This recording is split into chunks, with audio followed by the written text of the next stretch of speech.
কোনো হিন্দুর কাছে এটা প্রমাণ করতে পারবেন যে বহু ঈশ্বরের চাইতে এক ঈশ্বরে বিশ্বাস বেশি যৌক্তিক? কোরআনে খুব সহজ একটি যুক্তি দেওয়া আছে, যদি একাধিক ঈশ্বর থাকতো তাহলে তাদের ইচ্ছেগুলোর মধ্যে জট লাগবে। উদাহরণ হিসেবে ধরা যাক একটা গাছ, একজন দেবতা চাইলে এটা লাল হোক, অন্য আরেকজন চাইলে এটা সবুজ হবে, আরেকজন চাইবে সেটা নীল হবে। সেই গাছটা তাহলে কি রঙের হবে? এই প্রশ্নের উত্তর আপনার কাছে নেই। লাল, নীল না সবুজ, তাদের তিনজনেরই ভিন্ন ভিন্ন মত রয়েছে। তো এদের একজন, আপনি যদি একজনের মত গ্রহণ করেন, এর মানে হলো ঈশ্বর হিসেবে বাকি দুইজন অপেক্ষাকৃত দুর্বল। এটা খুবই সহজ ব্যাপার যে একাধিক ঈশ্বর থাকলে সেখানে কোনো একজন অবশ্যই প্রধান হবেন।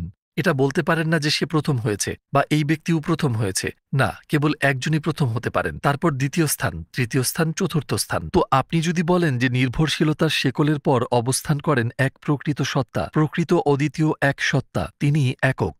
কেবল একজন প্রকৃত সত্তা থাকতে পারেন। যদি একাধিক প্রকৃত সত্তা থেকে থাকে তাহলে তারা নিজেরাই অনিশ্চিত হয়ে পড়বে।